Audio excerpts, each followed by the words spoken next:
अस्सलाम वालेकुम। आज का हमारा टॉपिक है साइक्लिक फोटोफॉस्फोरिलेशन, जो कि नॉन साइक्लिक के बाद आता है। तो फोटोफॉस्फोरिलेशन का मतलब यही था। फोटो का मतलब लाइट, फॉस्फोरिलेशन का मतलब एटीपी बनाना, यानी लाइट की मौजूदगी में एटीपी का बनाना। साइक्लिक से मुराद है साइकिल में।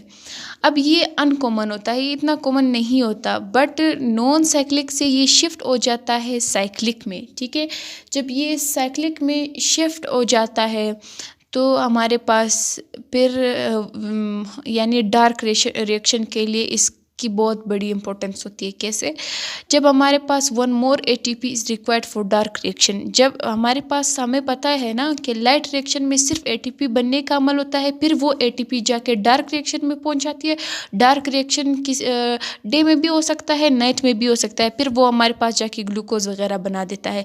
अब लाइट रिएक्शन का मतलब ही ये है कि सिर्फ एटीपी बनाना, जिसमें से नॉन साइक्लिक होता था और साइक्लिक होता था। नॉन साइक्लिक को हमने पढ़ लिया, साइक्लिक हमारा स्टार्ट है। जब नॉन साइक्लिक रिएक्शन ख़त्म हो जाता है तब डार्क रिएक्शन को एक और एटीपी की ज़रूरत होती है, तो इसके लिए एक और रिएक्शन आ जाता है, साइक्लिक फोटोफॉस्फोरिलेशन। साइक्लिक फोटोफॉस्फोरिलेशन इसलिए आ जाता है क्योंकि इसकी पाथ जो है वो छोटी होती है, इसका रास्ता छोटा होता है, वो जल्दी से एटीपी बना लेता है ज़्यादा मिकदार में। तो यहाँ पे जो हमने पढ़ा था पिछले रिएक्शन में कि फेरोडेक्सिन के बाद हमारे पास NADPH2 भी बन जाता है, तो यहाँ पे कोई NADPH2 नहीं बनेगा, उसकी कोई रिक्वायरमेंट ही नहीं होगी डार्क रिएक्शन के लिए। यहाँ पे सिर्फ एटीपी बनेगी। वो कैसे? वो ऐसे, जब हमारे पास सन लाइट पड़ेगी, ठीक है, जो हम फोटो सिस्टम 1 पढ़ रहे हैं, फोटो सिस्टम 1 से इलेक्ट्रॉन जो है वो एनर्जाइज होगा, एनर्जी आएगी, तो वो प्राइमरी इलेक्ट्रॉन एक्सेप्टर में चला जाएगा। ठीक है, इसको हम पियोपाइटिन बोलेंगे। फिर वो फेरोडक्सिन तक आ जाएगा, फेरोडक्सिन से इलेक्ट्रॉन निकल के साइटोक्रोम कम्प्लेक्स तक आ जाएंगे। वहाँ पे जब ADP और फॉस्फेट हम डालेंगे तो वो ATP बना लेंगे। फिर वो प्लास्टोसाइनिन से फिर वो इलेक्ट्रॉन निकलेंगे, फिर इलेक्ट्रॉन जो है वो फोटो सिस्टम 1 में चले जाएंगे, जो कि हमारे पास 700 वाला था। अब नो रिलीज ऑफ ऑक्सीजन, कोई ऑक्सीजन रिलीज नहीं होगा, and know production of NADPH2, कोई NADPH2 जो है वो प्रोड्यूस नहीं होगा। इस रिएक्शन को यानी आप लोगों को यहाँ पे समझ नहीं आएगा, यहाँ पे देखते हैं। जो हमारे पास Z रिएक्शन चल रहा था, ठीक है, जिसको हम Z स्कीम भी बोल सकते थे, नॉन साइक्लिक फोटोफॉस्फोरिलेशन भी बोलते थे। तो वो तो यहाँ हमारे पास फोटो सिस्टम 1 से स्टार्ट होता था, इसी तरह ये सीक्वेंस थी ना। तो जब हमारे पास ATP की रिक्वायरमेंट ज़्यादा होती है तो हमारे पास साइक्लिक फोटोफॉस्फोरिलेशन फेरोडक्सिन से वापस आ जाता है साइटोक्रोम तक। ठीक है, साइटोक्रोम, प्लास्टोक्वाइनिन नहीं आता।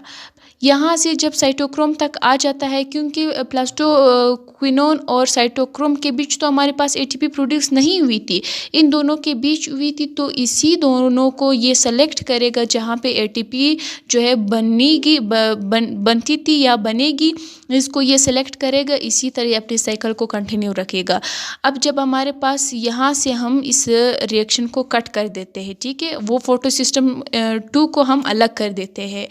जब हमारे पास साइटोक्रोम से प्लास्टोसाइनिन तक इलेक्ट्रॉन आ जाते हैं, यहाँ से स्टार्ट करते हैं। फोटो सिस्टम 1 से इलेक्ट्रॉन आ जाता है प्राइमरी एक्सेप्टर तक, जिसको हम पियोफाइटिन बोलते थे। ठीक है, अब ये फेरोडक्सिन तक आ जाते हैं इलेक्ट्रॉन विद एनर्जी।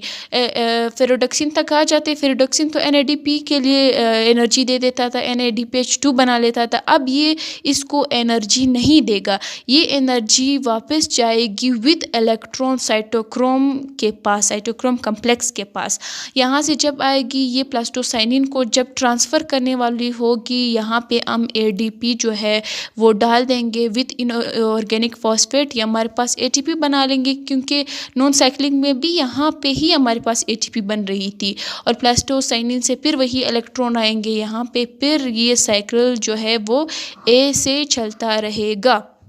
जब तक हमारे पास ATP की रिक्वायरमेंट होगी उतना ही ये साइकिल होगा। अब क्या होता है, ये हमारे पास साइक्लिक फोटोफॉस्फोरिलेशन था। कैसे? क्योंकि ये एक साइकिल में जा रहा था, ठीक है, उसमें नॉन साइक्लिक की यानी ज़रूरत ही नहीं पड़ी, क्योंकि वो पाथ जो है वो लंबा होता है, और इसमें हमारे पास सिर्फ फोटो सिस्टम 1 की ज़रूरत होती है, फोटो सिस्टम 2 की ज़रूरत नहीं होती। अब एक ATP जो है वो यहाँ से बन गई, ठीक है, एक नॉन साइक्लिक में बनी थी, एक साइक्लिक रिएक्शन में बन गई है। 2 ATP जो है वो बन जाती है, वो डार्क रिएक्शन में चली जाती है। अब ये नहीं होता कि सिर्फ ये एक ATP यहाँ पे बन गई, अगर उसको 3 ATP चाहिए होती थी ना, तो ये तो बन जाएगी, फिर दोबारा ये साइकिल होगा, यानी ये साइकिल बार बार होगा। नॉन साइक्लिक एक बार होगा, साइक्लिक जो है वो बार बार होगा, जब तक ATP की ज़रूरत होगी डार्क रिएक्शन में, उसको कंप्लीट करने के लिए ये होता रहेगा। तो ये था हमारा साइक्लिक फोटोफॉस्फोरिलेशन जो कि लाइट रिएक्शन के पार्ट्स थे। इसके बाद हम जाके डार्क रिएक्शन को पढ़ेंगे, डार्क रिएक्शन के पार्ट्स को पढ़ेंगे, उसमें क्या क्या रिएक्शंस होते हैं, और ATP जो है उसको काउंट करेंगे, उसका मतलब पूरा पढ़ेंगे, प्रोसेस क्या होता है, ATP कैसे बनती है और कितने अमाउंट में हमारे पास बनती है, क्योंकि हमारे पास टॉपिक ई है, यानी चैप्टर ई है बायो एनर्जेटिक्स। तो तब तक के लिए देखते रहे मेरा चैनल सदा काकड़। नेक्स्ट वीडियो में मिलते हैं नेक्स्ट टॉपिक के साथ, तब तक के लिए अल्लाह हाफिज़।